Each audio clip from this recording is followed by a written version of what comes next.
May pahabol na kondisyon si Davao City Acting Mayor Baste Duterte sa hinahamon niya ng suntukan na si PNP Chief Nicolas Torre III.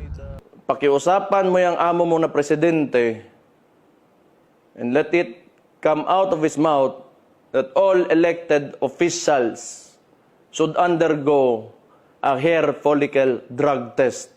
Naglabas si Torre kamakailan ng video ng kanyang training para sa boxing match na dapat ay sa linggo. Inihanda na rin ng PNP ang Rizal Memorial Coliseum kung saan daw ito gaganapin.